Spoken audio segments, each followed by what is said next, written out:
Good evening, everybody. Good evening. Evening. Thank you.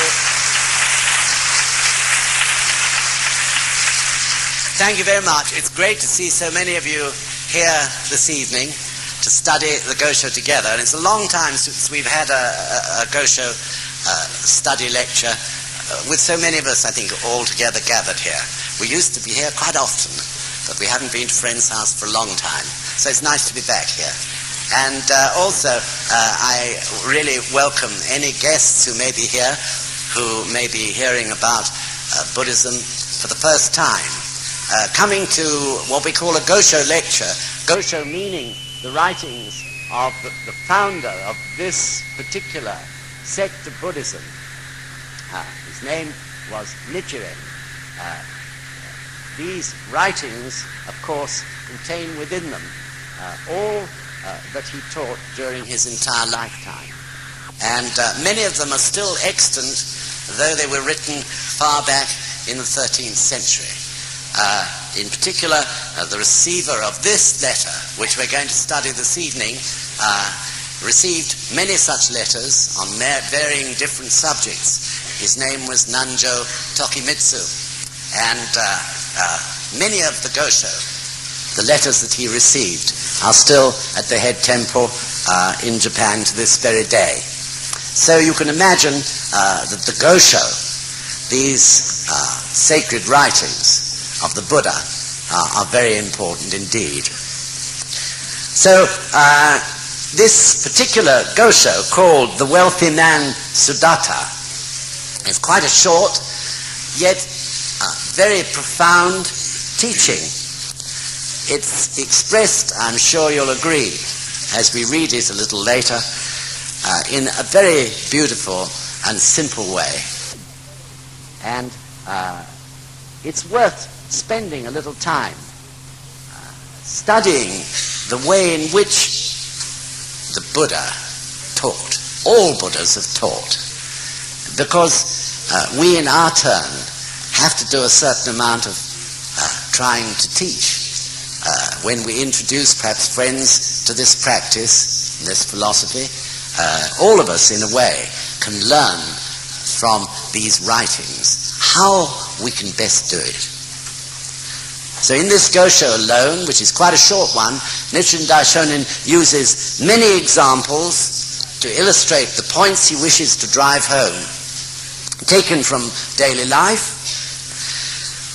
He also emphasizes other points by telling legendary stories which were commonly known amongst reasonably educated people in those days. Or he uses examples from the history of the country where he taught, which is, of course, Japan. In other words, Nichiren Daishonin uses every means possible in order to make sure that his teachings reach the heart of those to whom he was speaking or writing. Today, of course, as we all well know, through reading our journal, the UK Express, President Ikeda, the president of our International Lay Society, follows the same determined and compassionate way of teaching. The way which, as I said earlier, the Buddha Shakyamuni and later the Buddha Nichiren used to teach. The principle of using many different ways and methods to ensure that every single person received that teaching into their hearts. So, interestingly enough, but we may not always realize it, especially if we're new to the practice, we repeat every day in Gongyo this principle of using many different means in the last 4 lines of the Jigage portion of the Lotus Sutra, which we recite. To be exact, we recite it, each of us, if we're doing 2 Gongyos a day, which we should be, 8 times a day. That is to say, those lines which read, Maiji Zasenen Igario Shujo Tokunyumujodo Sokujoju Bushin. All remember it? Without difficulty. And this actually means as follows. I am always pondering the law to open for them the perfect way, and with what means enable them to reach enlightenment without delay. It's rather nice, isn't it? So this is what we repeat every day. Maiji zazen in iario shuju tokunyumujodo sokujoju bushin. Once one hears this and understands its meaning, it's very difficult to ever forget it. I remember President Ikeda saying once how grateful he often felt when he recited those lines. And although he didn't elaborate any further, of course he meant how grateful he was to what Nichiren Daishonin taught him. And also how grateful he was, I'm sure he felt, towards his master teacher, Mr. Toda, who helped him to understand these teachings in the Gosho. So I'd really feel today is the day to refresh our own selves and to remember the meaning of those 4 lines, and sometimes to try to remember our own gratitude. Not only because gratitude anyway is a very important thing. I remember, and I've often repeated it, Dr. Yamazaki saying once that gratitude opens up a whole new world within us. This is very true. But it's also because we can feel gratitude to those who have taught us. The Buddha, of course, the high priests who brought the teachings down to this day, to President Ikeda, who translates these teachings into understandable modern terms and their application to our modern lives, and of course all the other leaders who help us. And if we have that gratitude, then inevitably when we come to talk to someone else about this Buddhism, we will feel a natural desire through our determination to seek every possible way to help our friends to understand what a Gosho is teaching or what we are trying to say about this wonderful Buddhism that we practice. So we're all, in that sense, leaders. I know here in NSUK and in all the other Buddhist organizations around the world, there are various people who hold appointed leadership positions. This is necessary in order to maintain some sort of an organization. But in fact, every one of us, every one of you, is a leader, whether or not you hold such an appointed position, because it is a part of the practice which Nichiren Daishonin taught us to teach others also, to gain the same benefits from this practice as we do ourselves. And what are those benefits?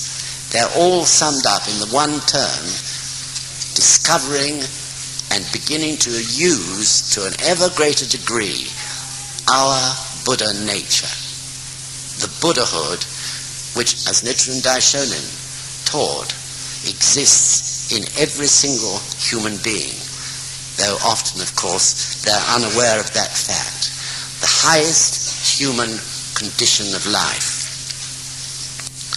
So teaching others is a part of the practice. If we are to develop our Buddhahood, we must teach others. We cannot just keep it to ourselves. Nothing in this universe operates on a one-way system. Everything is living in a perfect balance. All organisms, and we're an organism in the end, all organisms are not only receiving but giving. in perfect balance and rhythm. So Nichiren Daishonin emphasized this point in his practice by the fact that in addition to gaining benefit from ourselves, we must teach others. We must give to life in return. So anyway, the word leader is in any case often misunderstood.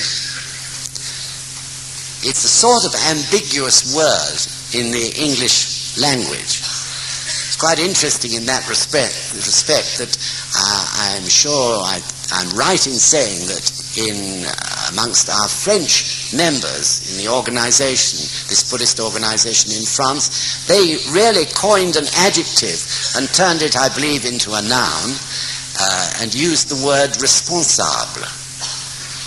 Responsable.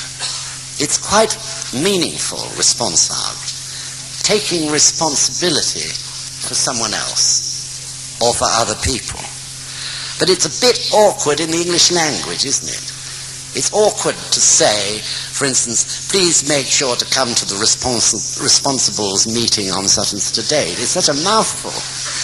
Or, I'm the district young women's responsible for such and such a district. Either way, however, whichever way you look at it, in this Buddhism, a leader is a person who is responsible. Once, I remember Sensei saying, as a leader, sometimes I must lead the way myself, meaning, of course, by example or by guidance.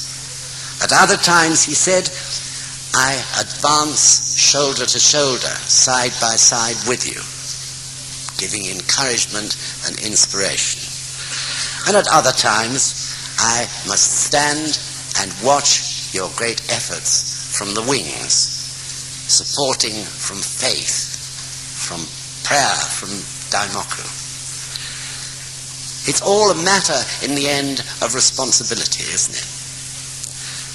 And because of that feeling of responsibility for each person, the leader or the responsable must try to find many different ways to reach the hearts of those for whom he or she is responsible.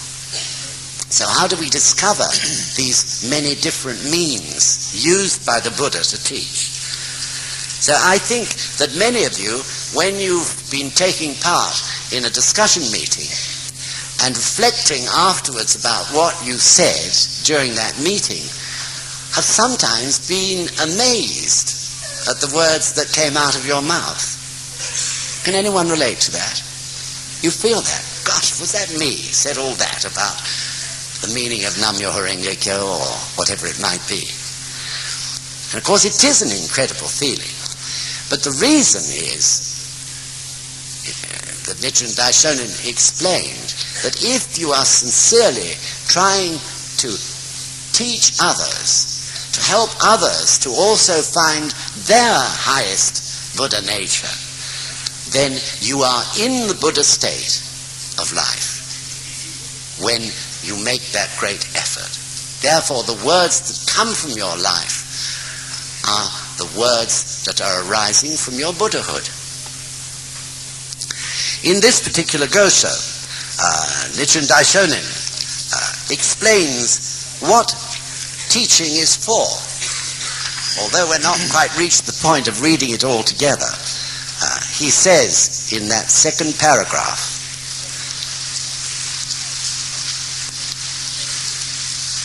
to teach another something is like oiling the wheels of a heavy cart so that they will turn, or like floating a boat upon the water so that it may move ahead without difficulty. Isn't that fabulous? I'll read it again. To teach another something is like oiling the wheels of a heavy cart so that they will turn, or like floating a boat on the water so that it may move ahead without difficulty. Most marvelous explanation of what teaching is for.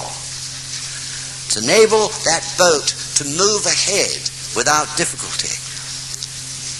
When I read that, my mind went back, perhaps as I'm getting old, to my school days. And I thought to myself how wonderful it would have been if every single teacher in the school I was at taught with those few lines in mind. Sometimes, I must say, it felt as if they were doing the opposite. And the boat that was me was being pulled further and further up a dry, rocky beach with no hope of me ever finding a way to pull it back again into the sea. And I expect some of you have had the same experience. But this is Buddhism. This is the philosophy behind the teachings of a Buddha. This passage describes the reason for his painstaking methods. That's a matter, in other words, of the heart, isn't it? To teach from the heart.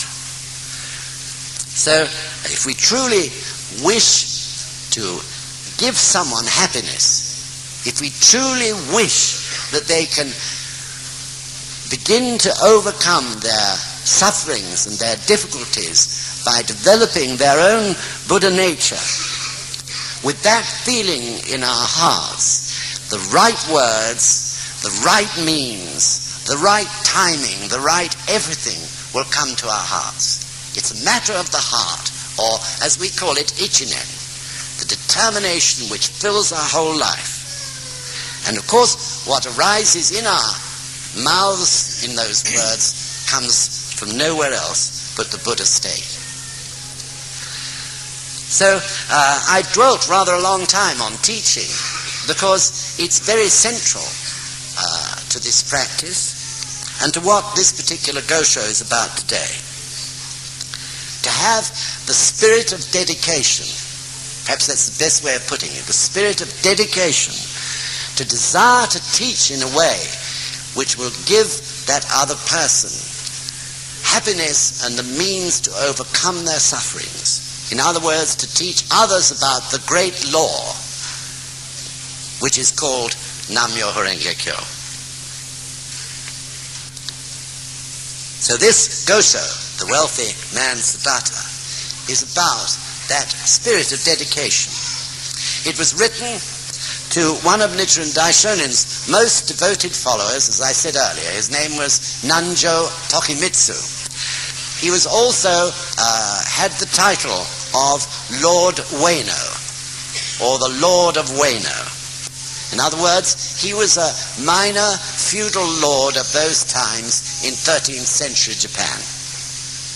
The Gosho, this particular writing, was written during the winter of the year 1280. The exact date of its writing is not known. Written by Nichiren Daishonin in his own hand, his own characters, from the mountain fastness in the mountain called Mount Manobu, where he was living. So Nichiren Daishonin, by that time, 1280, had inscribed the Daiga Honsen, which he did in 1279, the year previously. And he was there in this remote corner of the mountains, preparing actually for his death and for the transmission of his teachings far into the future. Nanjo Tokimitsu was, as I say, a young feudal lord living in the area very near to where the head temple is today. He was just, at the time of this letter, about 20 years old.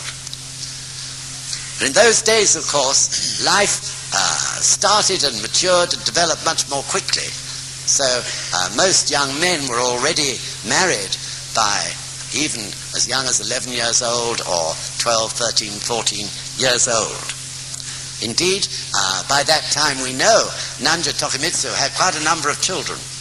So although he was 20 years old, he carried quite a burden in terms of responsibility. He had also been a central figure for the previous 5 years in what is known as the Apsahara persecution, when the ruling authorities of Japan gave up trying to kill Nichiren Daishonin and turned their attention to his followers. And as you know, during those 5 years, the peasant farmers in the area of Atsuhara suffered dreadfully. And Lord Ueno, of course, suffered too. He was a central figure. He spent all his energies trying to protect the farmers who lived on his land, and therefore the ruling authorities also tried to make life as difficult as possible for him. He was grossly overtaxed. He was constantly required to provide men from his estate free of charge to do various works for the ruling authorities, and eventually he became very poor indeed. But despite this poverty which was so great that he couldn't even afford to keep one horse in order to help get himself around, which was really something for a nobleman at that time. He couldn't, we know, even sometimes buy clothes for his children, except on very rare occasions. But despite that, he never ceased to send frequent offerings to Nichiren Daishonin. And of course, Nichiren Daishonin was immensely moved by this. And whenever one of these offerings of food or whatever it might be arrived, he would in return write him a letter giving him the most precious guidance in faith. So we also owe a lot of gratitude to Nanjo Tokimitsu, because without him we wouldn't be able to read or study the teachings in such detail, because they are contained in so many letters to this devoted young man. Later, as you may know, as Lord Ueno's good fortune returned, in other words, as the benefits through his devotion grew after those difficult years of the Atsuhara persecution, he was able to give an enormous tract of land to the successor to Nichiren Daishonin after he died, Nikko Shonin. And I'm going to ask Bill Jarvis to begin to read. All right, Bill. I have received your offering of 1 can of coins. Because you have demonstrated such sincerity, I am telling you the following. You must not think I am a greedy priest. Having only just started Bill off, I'm afraid I'd better just stop for a moment there, because I think before we go any further, it's necessary to understand what Nichiren Daishonin means by this particular opening sentence. You must not think I'm a greedy priest. Nanjo Tokimitsu was very young. As I've explained, he had a young family and enormous responsibilities. And Nichiren Daishonin, at the same time, was so anxious that he should clearly understand the incredible benefits through the workings of the law of cause and effect, which his great effort to sustain Nichiren Daishonin with food and so on in those difficult times would reap. So he wanted to say, what incredible benefits will come to you through the workings of the universal law by giving these gifts so regularly. Yet at the same time, he didn't want Nanjo Tokimitsu to feel compelled to send him more gifts, which might be more than he could really afford to do, and might cause real suffering to his family and so on. So Nichiren Daishonin is really saying to him, you've already, over these past years, done more than enough to reap huge good fortune, and, of course, to make all that causes to attain Buddhahood in this lifetime. This was really what he meant when he said, please don't think I'm a greedy priest. So, on you go, Bill, having explained that little bit. I won't stop him now. There is a way to become a Buddha easily, and I will teach it to you. To teach another something is like oiling the wheels of a heavy cart so that they will turn, or like floating a boat upon the water so that it may move ahead without difficulty. The way to become a Buddha easily is nothing extraordinary. It is, for example, to give water to a thirsty person in time of drought, or to provide fire for someone freezing in the cold. Or again, it is to give another something irreplaceable. When one's own life is about to be extinguished from want of it, one gives it as alms to another person. There was once a ruler called King Konjiki. His country was for 12 years besieged by a great drought, and countless numbers of people died of starvation. In the rivers, corpses piled up like bridges, and on land skeletons accumulated like burial mounds. At that time, King Konjiki conceived a great aspiration for enlightenment in order to save the people, and distributed a great quantity of alms. He gave away everything he could until a mere 5 measures of rice remained in his storehouse. When his ministers informed him that this would feed him for a single day, the great king took the 5 measures of rice, and to each of his starving subjects he gave 1 grain, 2 grains, 3 grains, or 4 grains, distributing them in this manner to all. Then he faced the heavens and cried out that he would die of starvation in the people's place, taking the pain of their hunger and thirst upon himself. Heaven heard him, and instantly sent down the sweet rain of immortality. When this rain touched the bodies, or fell upon the faces of the people, their hunger was satisfied, and in the space of a moment all the inhabitants of the country were revived. In India, there was a person called Sudatta. 7 times he was reduced to poverty, and 7 times he became a wealthy man. During his last period of destitution, the people of the city had all fled or perished until only he and his wife remained. They had just 5 measures of rice, enough to last them for 5 days. At that time, 5 people, Mahakashapa, Shariputra, Ananda, Rahula, and Shakyamuni Buddha, came by turns to beg for alms and were given the 5 measures of rice. From that day on, Sudatta became the wealthiest man in all of India and built the Jetavana monastery. You should understand all similar situations from these examples.